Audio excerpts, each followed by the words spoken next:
So welcome to all the folks online. So my name is Marta Berbés-Blázquez, and I'm an assistant professor at the School of Environmental Resources and Sustainability here at the University of Waterloo. And it is my distinct pleasure to welcome you all to this space. Just so that we understand for context, this panel is part of the two-day workshop that we are having on the theme of exploring foresight and futures and what they can do in municipal climate action.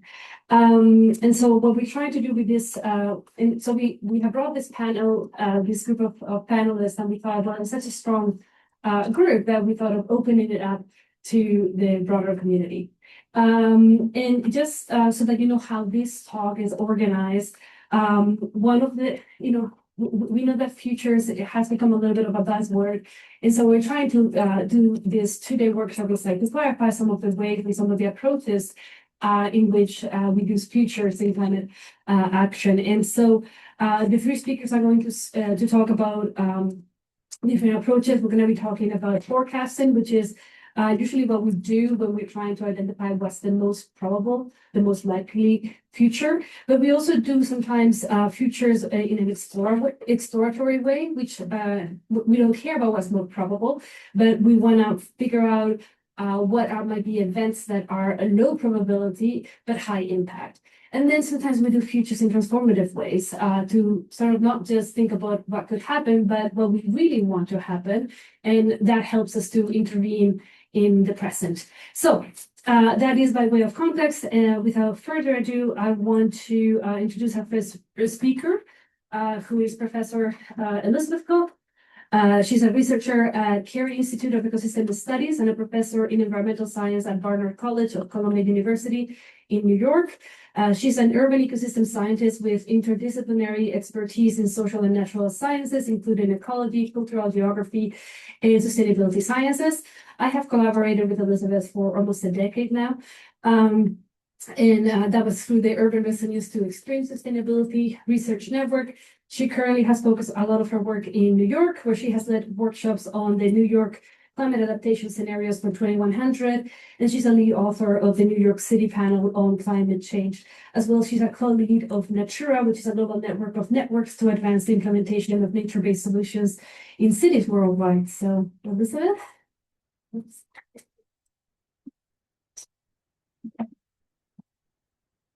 Thank you, Marta, and thank you all for inviting us to be in this space. It's a really lovely space, so thank you, and thanks to the online folks for joining us. I'm just going to advance through to our slides. That's me. Okay, so I was asked to talk about, can everybody hear me okay? Is this volume is all right? About a quantitative approaches to thinking about the future and foresight, and also to share the example that Marta just mentioned about the Urban Resilience to Extreme Sustainability Research Network, and thinking about how networks can be really important for the way that cities learn and work together. And so this network was funded by the National Science Foundation, and it is an approach to bring together cities in North America and Latin America to think about how they might address extreme events, extreme weather-related events in the future. And so we were working with these various cities, and I'm going to give you an example from New York. But first, I just want to set the context a little bit since I'm the first one to speak. We know that we're facing a lot of big changes. These are trends, socioeconomic trends and Earth system trends that have been happening since 1750 up to 2010. And there are really big changes that have been happening. And these are leading to significant challenges that lead to compounded impacts and increased complexity and uncertainty in the systems that we're trying to manage and trying to think about the future of. And we want to figure out how do we navigate these challenges and uncertainty, not just in the short term, in the next 5 years or 10 years, but in the longer term future. And one way that we do that is through anticipatory foresight. And the idea here is that we are thinking, sorry, is there feedback or is that just me? Yeah, it's the mic. Yeah. That's the mic. Yeah. We'll hold it here. See how that works. I'm sorry if it's awkward. So using anticipatory foresight is a way that we are being very, we are being intentional about the way that we're thinking about the future. And we're doing that by thinking about positive long-term futures, specifically in the long term of 2100. And this is an opportunity to think not just about what cities are now or what they could be, but what they should be in the future and what we want them to look like, and think of some outside of the box solutions for what those futures might be. And we do this by bringing together lots of different actors and community members and decision makers together in a room to basically co-produce or to co-develop those different solutions and visions of the future. And I really like this figure because it highlights the process of co-production, where you start with some unraveling of your personal ideals or information and that you have in your mind, and then it gets meshed back together in new ways and re-raveled so that there's novelty and innovation that can come out. It highlights diverse perspectives and tensions, and it helps us to develop some new shared ideas and meaning that are really important to enhancing the credibility and the legitimacy of the ideas that come out of this co-production. Is it still feedback, or is it maybe not any of it? It's better when you have it, yeah. But Okay. why don't you put it down? That's selfie stick for my students. Maybe it's the right one. Speak. Or Okay. should You wanna try- the other microphones? Also, maybe moving towards the middle. The speaker's on the outside, apparently, of the room. Oh, I see. Okay. Yes. This way, without blocking the screen. Okay, I'll try it again, and then you can tell Yeah. me if there's feedback. Apologies. So we are. So we're bringing people together to think about the future, and the idea is to do this in a workshop setting where we are asking people to come together and develop these intentional positive futures. And it's a way to develop different alternative future visions together. It's a form of experimentation to think about the future. So kind of bringing together all the different examples of foresight that Marta mentioned. And we do this, we've been doing this, and this is the work that Marta and I have done together in all of these different cities where we've thought about different scenarios for addressing extreme events, coastal flooding, heat, drought, multi-hazards, but also these resilience imaginaries. What might an equitable city look like, or a connected city? And we've developed the different scenarios in different cities. And so it offers, through this network approach, an opportunity to think about, well, how are all of these different cities addressing coastal flooding? What are their visions for the future? What are the different ways that we might start to envision or manage coastal flooding in the future?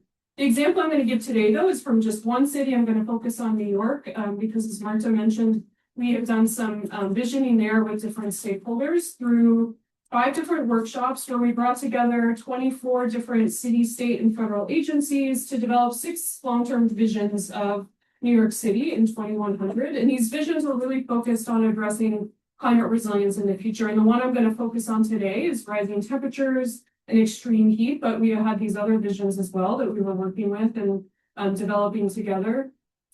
And when we do these workshops, we end up with a lot of really rich qualitative information that, you know, in some cases might be on a mural board. The workshops we did were during COVID, so we did them all online, which makes it an added challenge. And we've got all this raw workshop output, the goals and the strategies, their timelines and maps and narratives that we're co-developing together.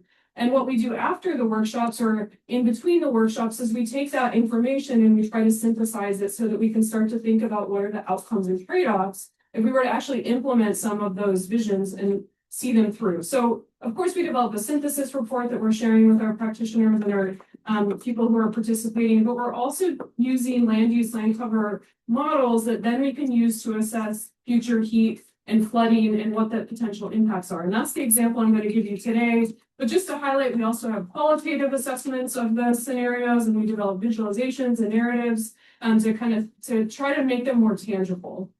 So in the heat example from New York, we had this visualization where we try to, capture a lot of the different ideas of what the future might look like if we were to implement the solutions or the ideas. And there's a variety of different types of strategies that are brought together. But we really wanted to think about, and I was asked to talk about quantitative examples, how can we actually see what it looks like if we were to implement these ideas? So we use a modeling approach to try to assess what the future might look like if we were to implement these visions. And so what I'm showing here is this first panel is a quantitative cellular automata model, which is basically a model that looks at land use land cover change going forward. And so it's using historic data. In this case, in New York City, it's really high resolution, 4-meter resolution data to look at historic changes between 2002 and 2016. And then we can project that forward. And that's your traditional projected future of what it might look like in 2100. We could look at what's the business as usual. If we don't make any changes, what's it going to look like? But we don't want to look just at business as usual with that traditional approach. We also want to implement some of the ideas that came out of the workshop around the vision. And so, people who were in the workshop might have said things like, we want to see a 30% increase in tree canopy cover, or 50% street parking would be repurposed as green spaces. So we take that information and we develop new rules for the model, and the modelers that we work with implement these rules into their model so that, for example, there's a new rule in the model that says increase the transition from open space to forested land cover, or allow a transition along roadways to urban forest land cover by 2030. So it's at different rates, these transitions can happen. And because it's a cellular automata model, it happens at a very fine resolution. And so we can use that to look at what would be the outcomes for future land use and land cover in our cities. And so I apologize if this is a little blurry, but we can look at there's a business as usual to change nothing. And then in comparison to the co-produced heat scenario. And with students, we've looked at specific neighborhoods to see, especially neighborhoods where there's a lot of inequities that currently exist, to see what might be the outcomes in those particular places if we implement these strategies.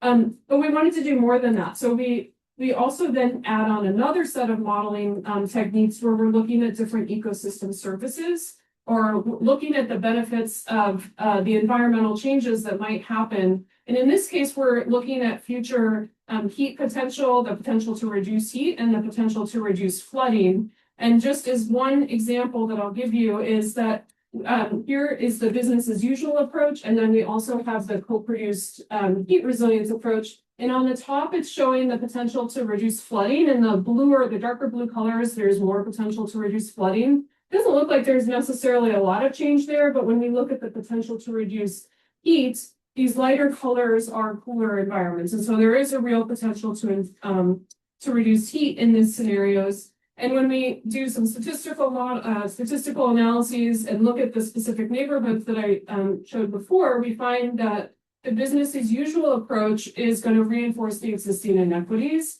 But the co-produced scenario, if we were to implement all of those things, which of course is a big if, and it's just one way of doing this, then we would end up reducing heat by 108% and flooding potential by 55% in some of our environmental justice communities.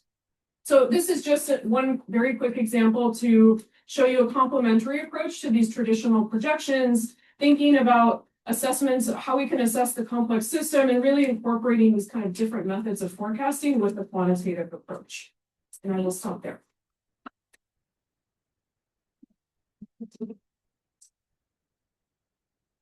So I'll keep it away as well.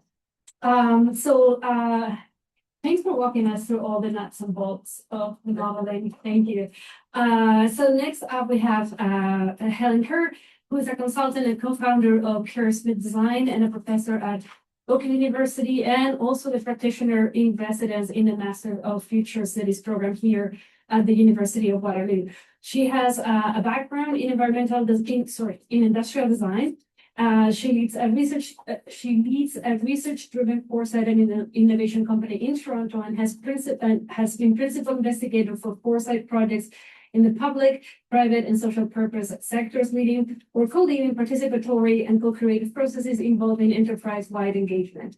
Helen, come in, and she's going to be talking about exploratory. Oh, this is what I needed.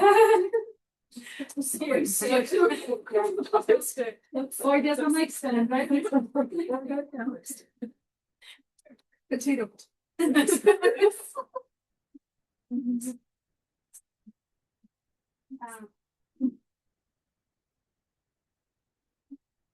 I did it.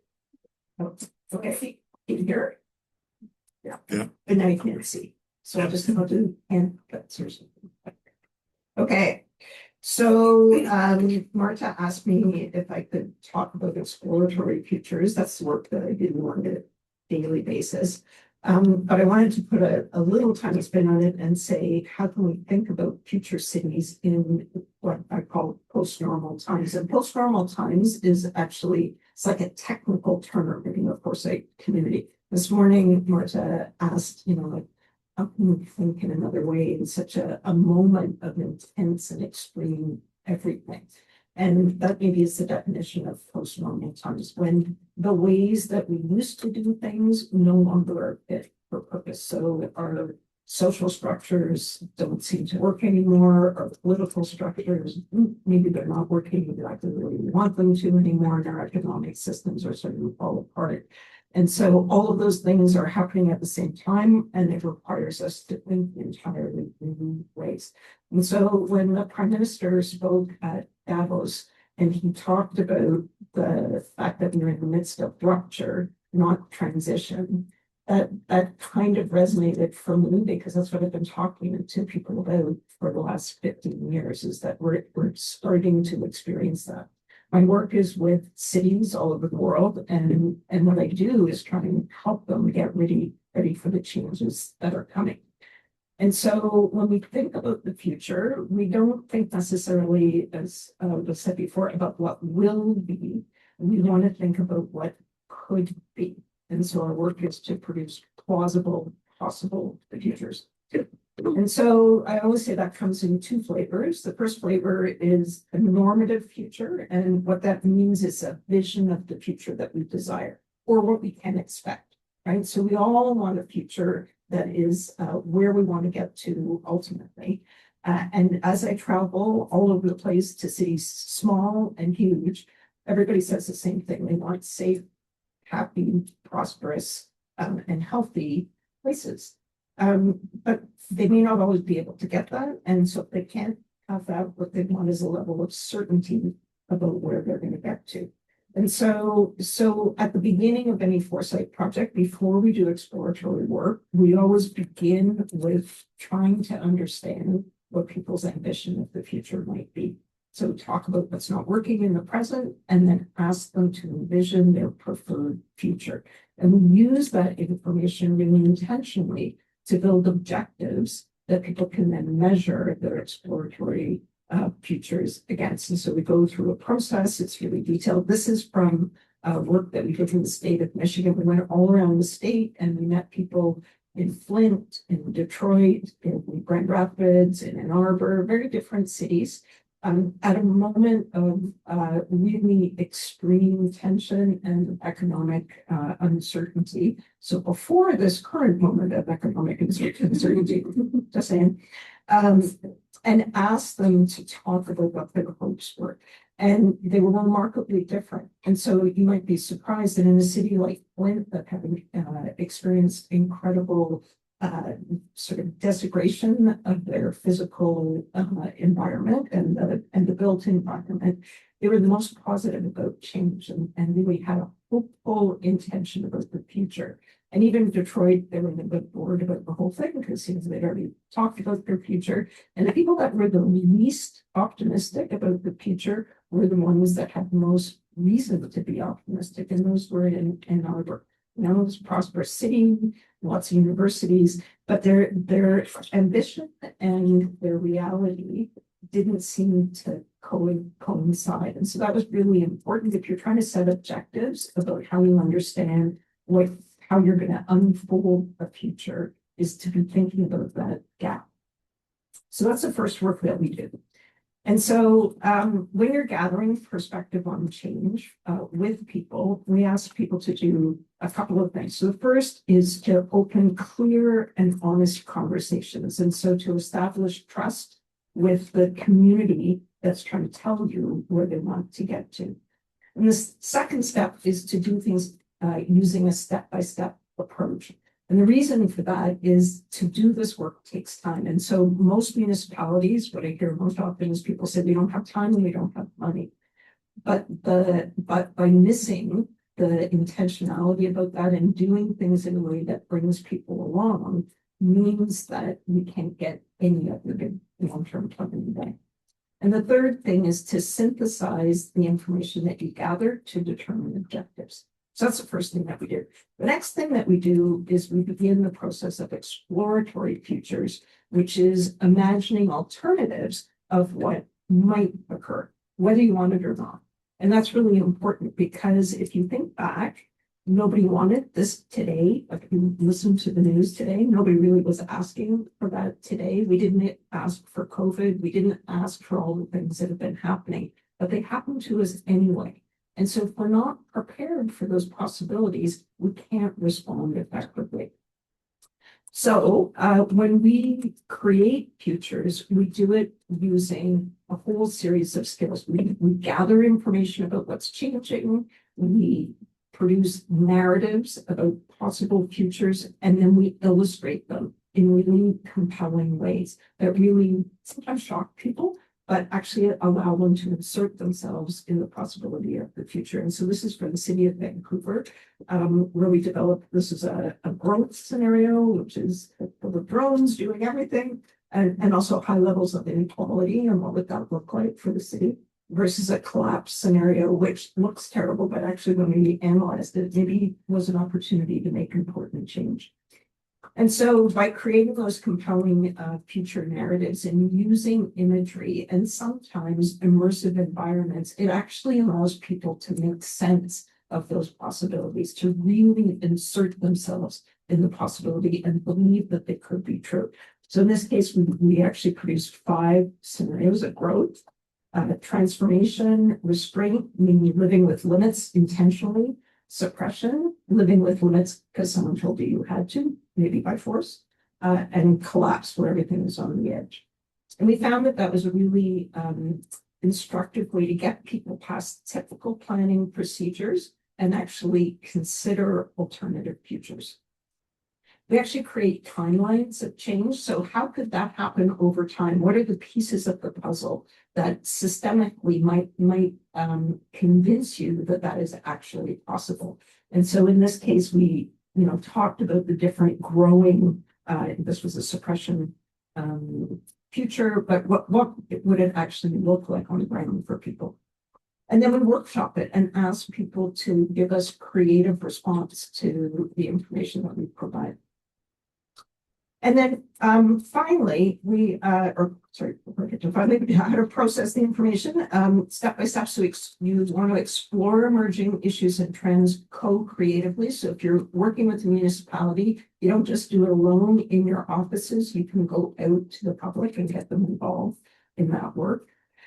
You create possible, plausible alternative futures. So as was mentioned before, they have to be believable. And then you identify the risks and opportunities that each of those possible futures proposes. And develop strategic responses, because we don't want our work just to sit on a shelf and be interesting, but not useful. You want people to actually translate it into new approaches. So the final piece of the puzzle for us is to build a resilient present. And to do that, we ask people to develop responsive and holistic strategies that will work no matter what future unfolds. And so this is a project that we did in the South Pacific, but also for cities, big and small. And in their case, they're not imagining a potential climate complicated future. They're living that existential crisis right now. For some of them, their home is not going to be there within 10 years, right? And so we did the same kind of work. We asked them to play games to try and imagine what those futures could be as a way to have access to complex and difficult information. So you might say game, like why don't you play a game to do that? But it was actually a way to open things up for people. And then we developed a comprehensive strategy that dealt with all the issues that were raised. And so again, if you're using information for change, you want to test strategic responses against your scenarios. You want to evaluate against the objectives that you formed at the very beginning. And you want to determine preferred approaches and develop plans. That's it.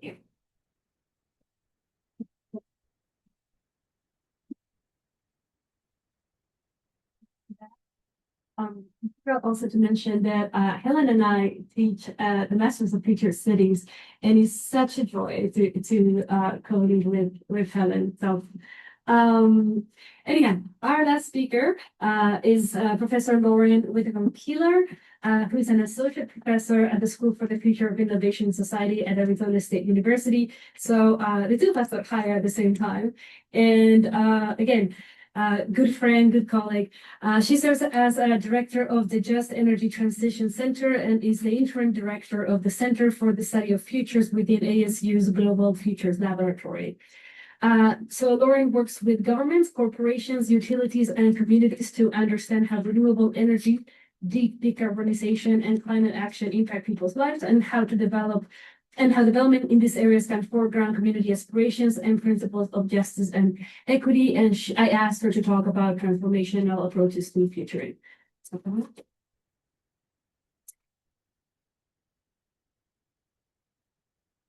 Thank you so much for having me. I'm going to run through 5 different ways that I have used foresight methods with municipalities to help them think about the future. And I'll kind of unpack some of the different ways that the future is thought about with the goal of changing the way that we act in the present. Because, you know, Marta said futures is a bit of a buzzword, but really, the future doesn't exist. It is imaginary. And so what Foresight tries to do is open up our capability to use our imagination to think about the future in very different ways so that we can change what we do now. And if we don't make that ultimate feedback loop to changing what we do now, it's a creative exercise, but it isn't necessarily strategic. And so Marta asked me to talk. Wait, I touched it. It'll be back. There we go.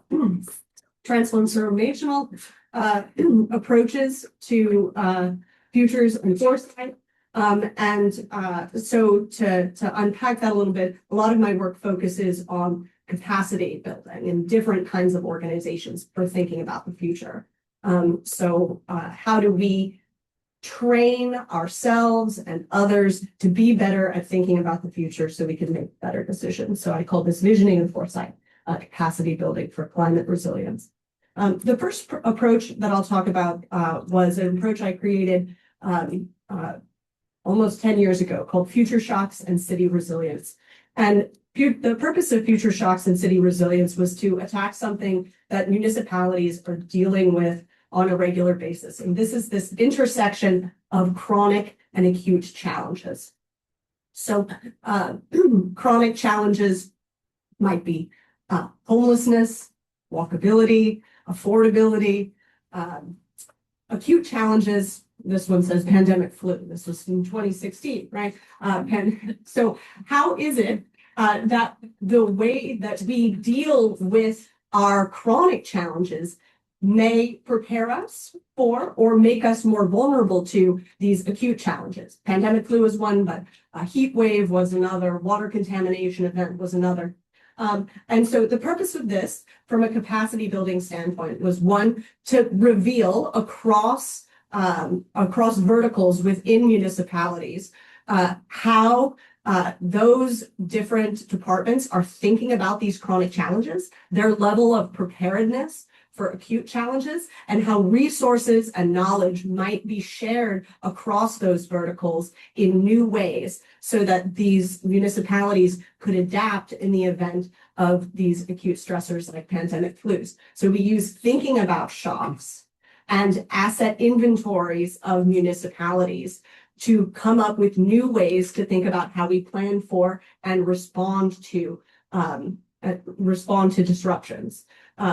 This was formulated as a collaborative storytelling game.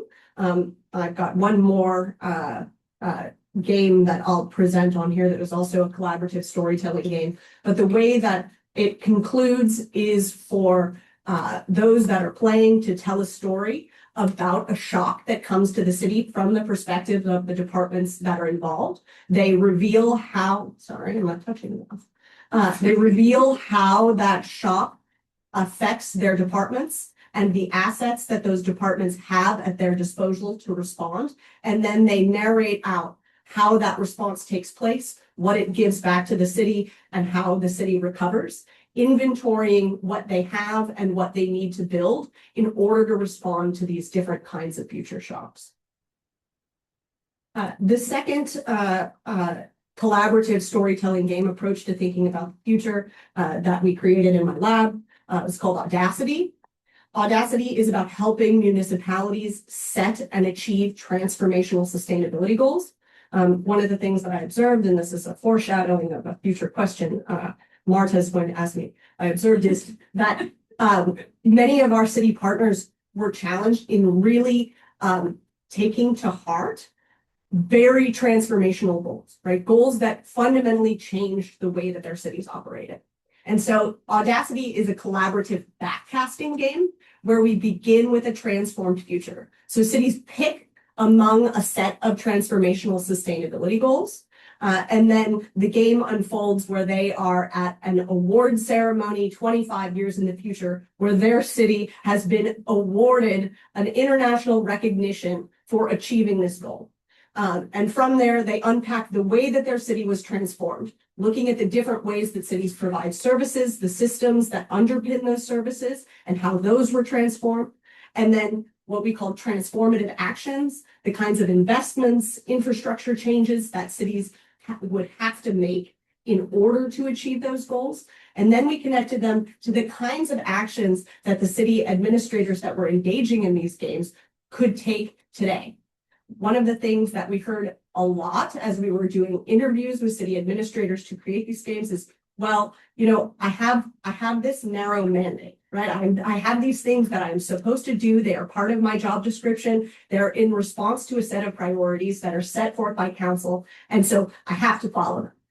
But as was observed, I think, in Atomic Habits, a plane taking off from LA headed for New York, if it changes its nose 6 degrees when it takes off, ends up in Washington, D.C., right? And so what we're talking about is not having you step outside your administrative responsibilities and your mandates of your council members, but simply to say, how can I turn slightly so that 25 years down the road, we end up in a different place, and that place looks like transformation.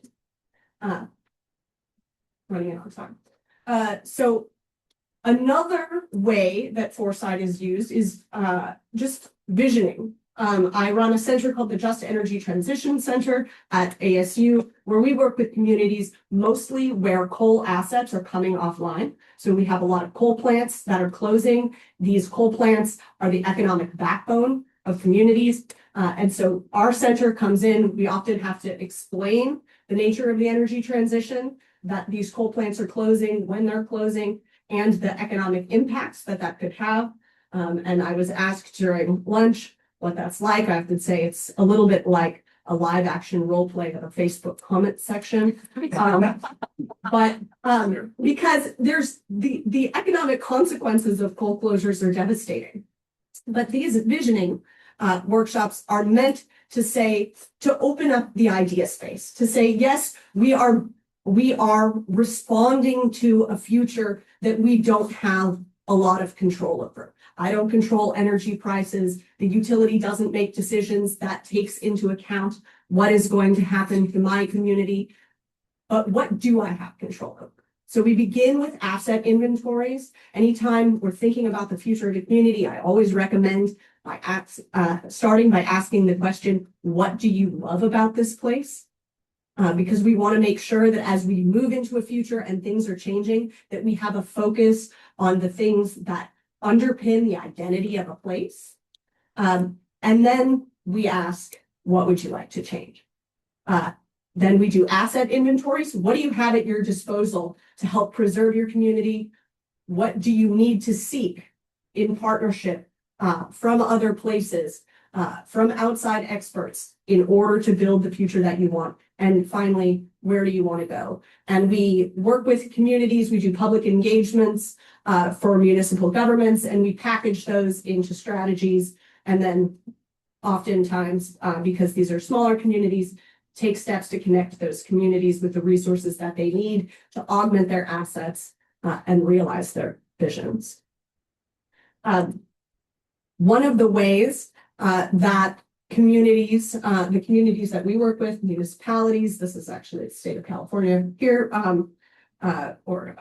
members from the heat office in the state of California, can realize greater potential than is perhaps possible just looking at a single organization is through partnerships. And that's part of why we're here. A lot of my work previously has been on city-university partnerships and the ways that shared goals between different kinds of organizations like municipalities and universities can organize partnerships that help us work together and achieve more than we could on our own. So we created a framework called the Audacious Partnerships process. Me and a colleague of mine who was also part of UREX, Fletcher Bedoin from Portland, formerly of Portland State University, that helps different kinds of organizations organize around shared values and shared goals.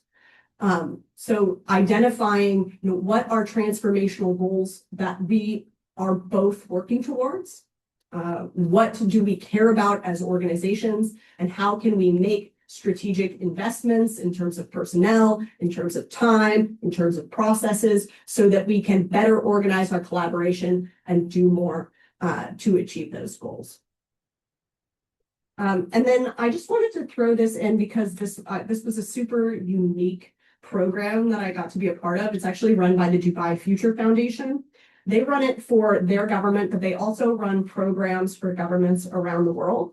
That is Foresight practitioner training for governments. And the idea with this particular program that I was a part of is that they wanted every government agency to have somebody who is an expert Foresight practitioner embedded in their organization. And so Dubai Future Foundation created a bespoke program for Dubai ministries, UAE ministries, to train Foresight practitioners that could be in their governments. But I've also participated in one that was done for countries around the world, and that is about helping those governments have at least somebody who is also trained in many different Foresight methods, who can act as somebody embedded within an organization that is always asking questions about long-term futures, opening that possibility space, not just what do we think is going to happen, but what could happen, what do we want to happen, what should we be on the lookout for. And so I thought that was another thing that I would like to see the conversation with. So in conclusion, there's many different ways that municipalities and different kinds of organizations can think about the future depending upon their goals. Foresight, though, and we've used the word a lot, is a practice. No single scenario, no single workshop constitutes a Foresight practice. It is something that gets embedded in the way that organizations think about themselves. It sits alongside other kinds of planning processes to become a kind of capability, an organization that is always thinking wider, thinking long-term, centering transformation. Thank you. And I have some research together, and that's just all of you transitions that we have to take.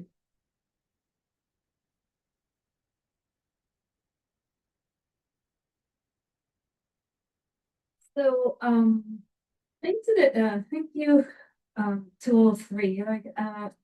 It's always amazing to hear what you're up to. Yeah, thanks for sharing that.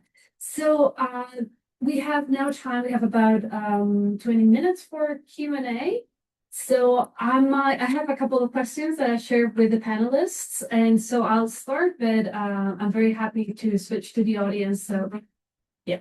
Okay, so maybe I'll start with Helen, and I wanted to ask, in your experience, what does it look like when a municipality fully embraces?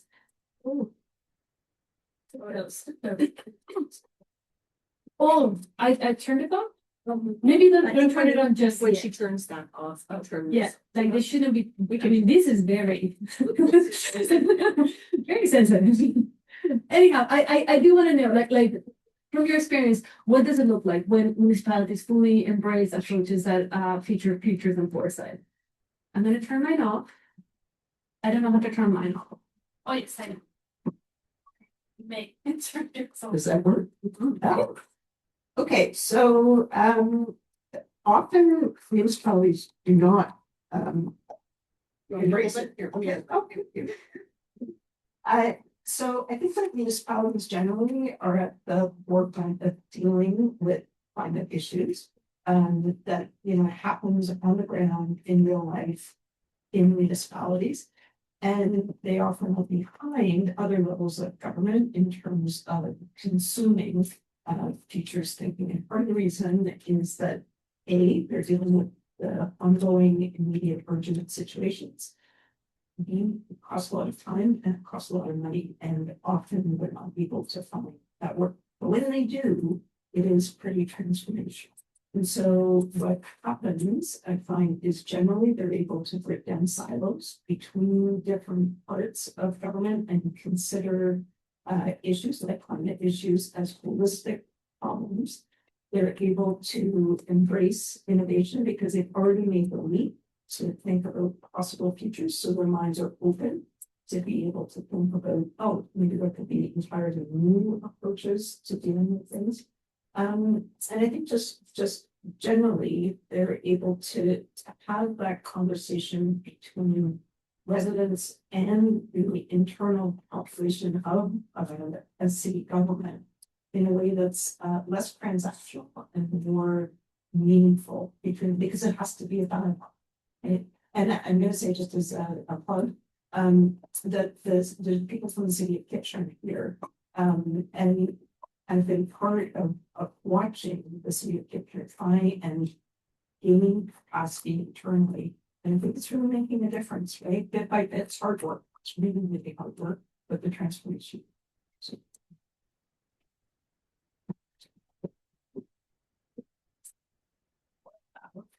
Okay.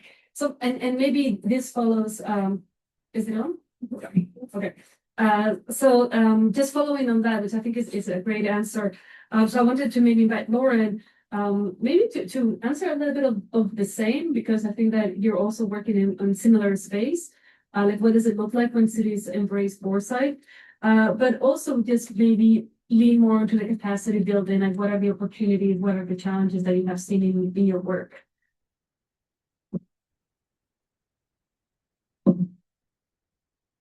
So I think one of the gifts about having conversations about the future is it can take you out of the existential crises of the moment, right? And sometimes in the moment, it can as you suggested, particularly in my experience in our smaller municipalities. Everyone is wearing 5 hats. There's so much to do. It can be hard to have conversations about the future, particularly if it's perceived as being kind of pie in the sky, which is the phrase that gets fed back to me when I say visioning. But making space for talking about the future opens up the ability to tap into resources among people who might not be sharing those. Not that they're hoarding them, but not really realizing that there's so much synergy, so much opportunity across places. So Future Shocks is an example of the way that real expertise about the communities being served was deeply embedded in, for example, the neighborhood services department. And it wasn't until we had conversations about the future that we were able to really unlock the way that those could serve public works better, that public works could rethink the way that they prioritize some of their projects by having more strategic conversations with neighborhood services. So I think one of the things that you see in an embrace of foresight and capacity building is an opening up of dialogue across spaces and a new understanding of the kinds of resources that you already have at your disposal to do things differently.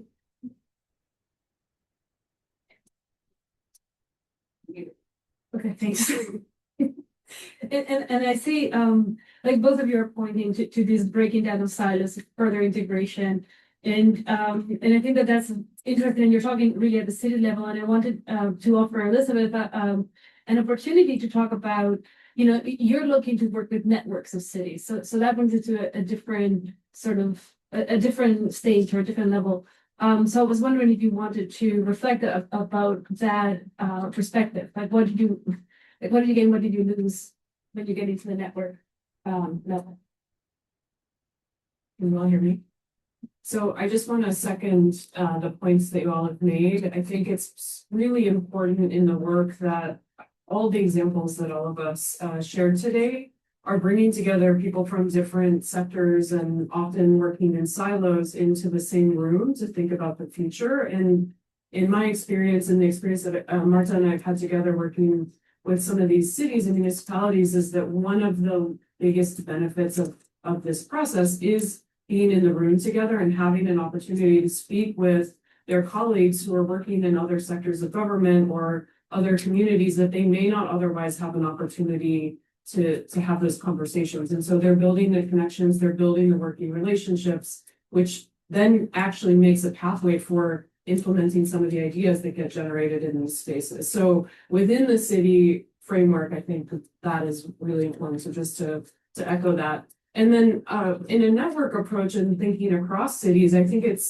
we found that it's really important for communities, and thank you for bringing all the communities here to the workshop today, to share what they're doing, what their successes are and what their challenges are. So even if you are working in a city that has a particular governance style or a particular biophysical, in a particular biome, they're often finding similar challenges that they face. And so by sharing ideas, getting feedback, gaining feedback is really important. There is the challenge that it becomes very general and we're talking at a high level. I think you mentioned like everybody says they want a healthy, safe, happy future, and that is not as useful, right? And so thinking about how we can be more specific, but the opportunity to share and understand that the challenges exist outside of a particular location, they exist in lots of locations, and brainstorming and considering how to address them is, I think,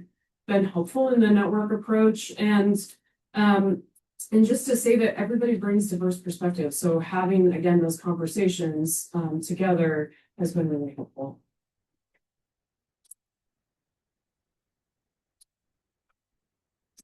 There you go. So I'm happy to open up the space for questions from the audience, if there are any, or from online. Yes. Yes, I'm one of those. I'm gonna turn this off.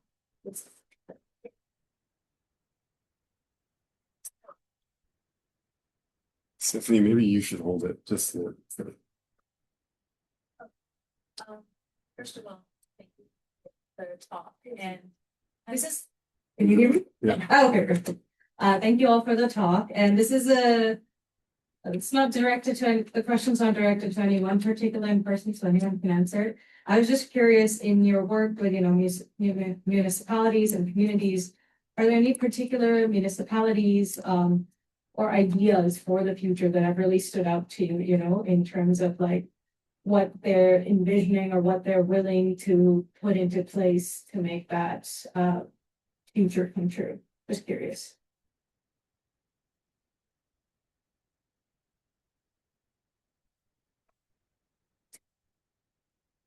I don't know if this is an answer to your question, but right now I'm working with the region of Chicago, so city of Chicago, but all the small municipalities that surround it. And what they decided to do, so they're going through the whole process of trying to understand what the future should be.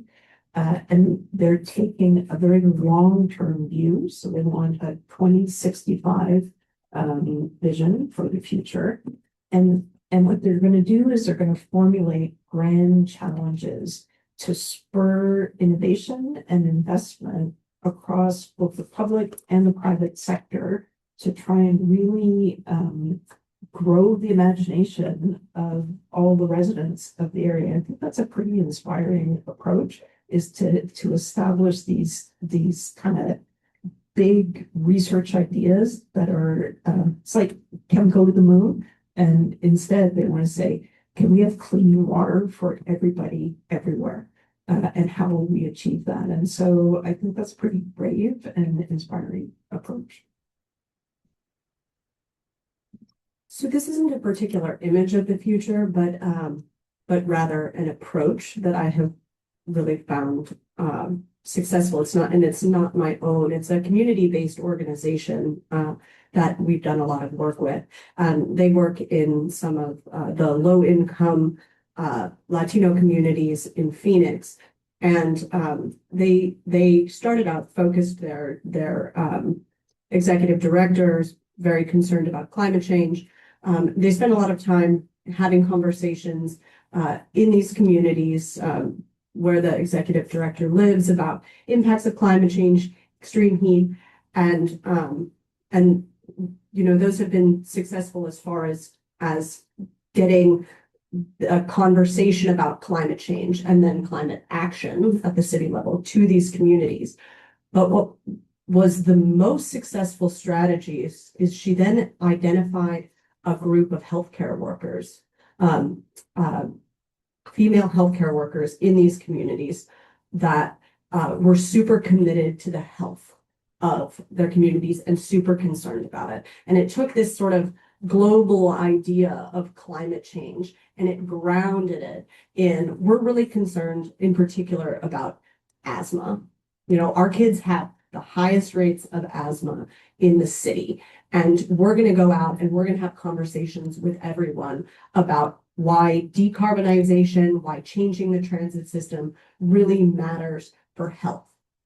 And that galvanized so much support and interest for climate action, which was sort of previously a kind of middle class interest in the city, to something that was really like grounded and about all of these communities. Add one little thing.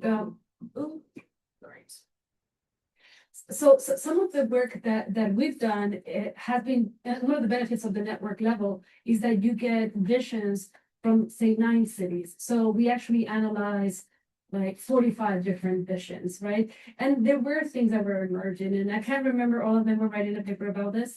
But some things that were coming up repeatedly was things like post-car cities.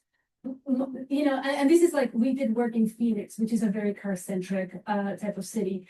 There was a lot of sustainability was important. Technology was important, but there was a bit of a reining it back in. So yes, we want technology, but we want to also, make sure that it serves the people. So, and I think that I'm happy to talk a lot more about this, but there were some trends that were very interesting to see. And to me, that's kind of taking the pulse and seeing what cities are really thinking and where they want to go. John, there was a question from online. Yes, thank you. There's a couple questions. So I might just read out 2 and then we can pick. But the first being, how do you feel how do you feel the individual acceptance of change will look? People are used to their comforts. What challenges do you see in encouraging individuals or residents to accept challenges outside of their comfort zone?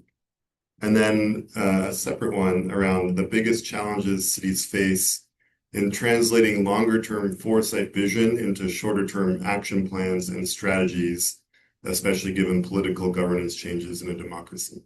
So I'll throw that to the panel.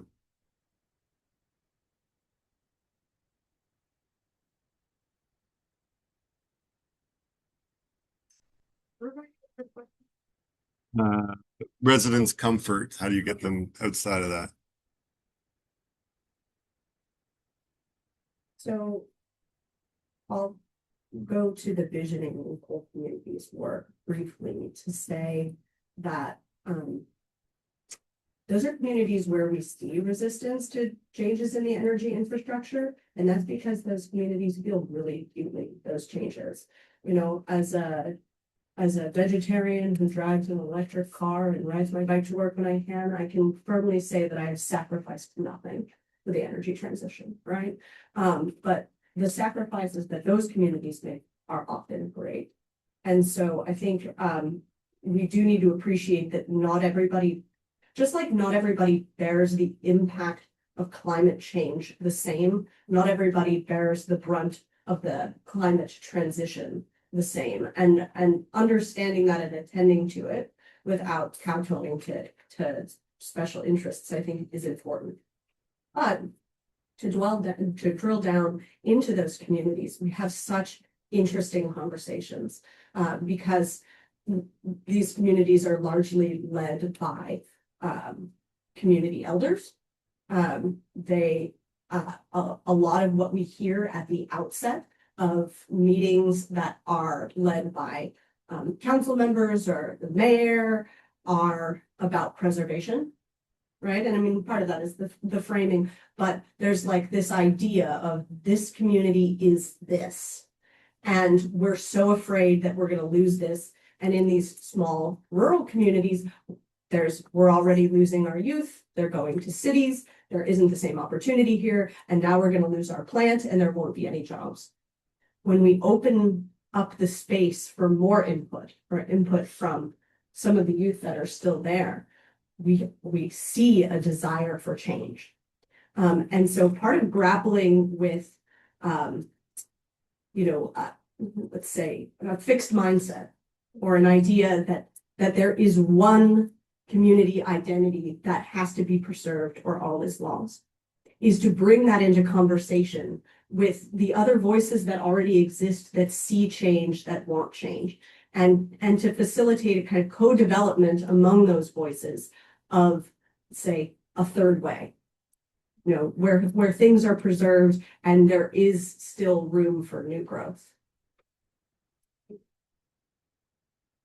Just to add really briefly to that, earlier in the day, we were having a conversation about sacrifice and the notion of, can you make a decision that's good for many and not just for yourself? And in a post-COVID world where so many people feel like they sacrifice so much while watching maybe some other people not sacrifice, it's really hard conversation. So it's like an extension of what you're saying. And I wonder sometimes if the level of inequality, which is not only about futures, it's about like our moment right now, impedes our ability to have a collective future. And so that maybe that's part of what we have to tackle is the huge levels of inequality that make us reluctant to sacrifice more for the many because we already feel like there's nothing for us. And so the individuality that we're kind of adhering to, when I showed you that suppression timeline, that was one of the things that we projected forward to say, like, what's the outcome of that kind of future? It's just more and more suffering, actually. Right? Not beneficial. Can I add one more? I'll just add one thing to the conversation about in your example of working with the mining community in particular. I think one thing that's really essential here is that we don't fly into a community, and there's a challenge of this when you're working at a network level, and without any relationship, try to build a future or develop visions with them, right? And so developing rapport and trust with the communities that we're working with and the individuals that we want to engage in the visioning process is really critical to having a meaningful and real conversation. And we've seen it fail when we don't do that in advance. So I think, a challenge of the network approach is that it's hard to create meaningful relationships with communities on a real level, or with individuals that you're working with on a real level. But by being embedded in the community or having some long-term relationship with them, there's a much higher likelihood of having some success. Laura's 30 seconds. Oh, it's going to be so much longer than that. I'm sorry. But, so, no, yeah, okay, yes, you have to. Okay. Thank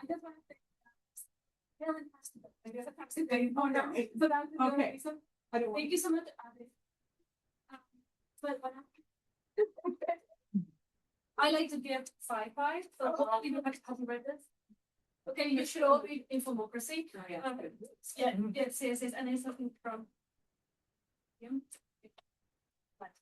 Anyway, yeah. For this, for everyone else, we have a little bit of time.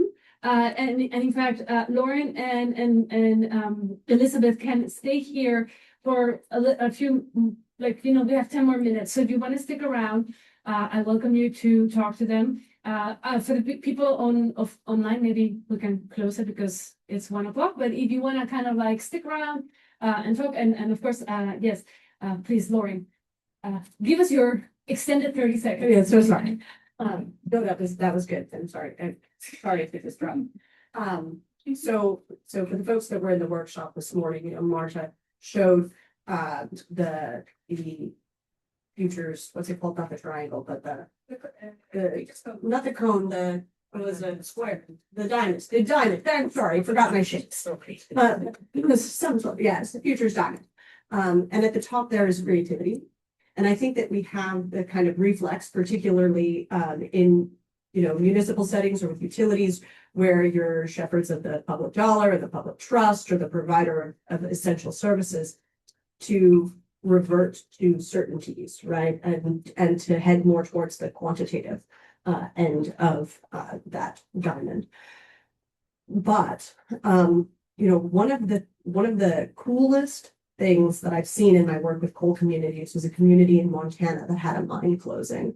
And you know, let me preface this by saying in 2011, World Bank did a study of what are the features that make for a successful transition away from coal as the primary source of an economy. And they looked at 79 communities. The sad part about that was that most of the examples they didn't view as having a successful transition. Oh yeah, thanks. But the most important factor was how closely was coal linked to the identity of place. And this community in Montana, I'll remember it for you all later, held a public eulogy for the closure of the mine. It was anyone could come up and speak. They sort of performed last rites for this mine that was such an important part of their identity. And it was a part of a process to try to come to terms with the ending of an era and also make space, you know, for the rebirth of this place that would be fundamentally different, envisioned, you know, as very distinct from that past.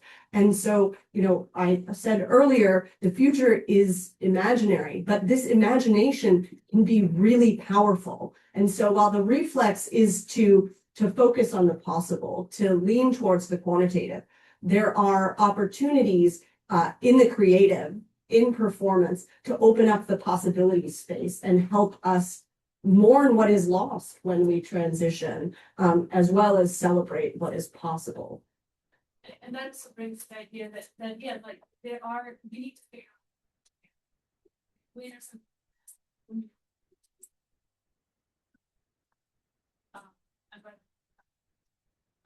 so I think I'm gonna maybe just close the space officially. So I invite the folks who are part of the workshop, like, to make your way downstairs. And everybody else, and I want to thank both Lauren and Elizabeth for the coming here and your insights. I think it's always like fun and informative to hear you.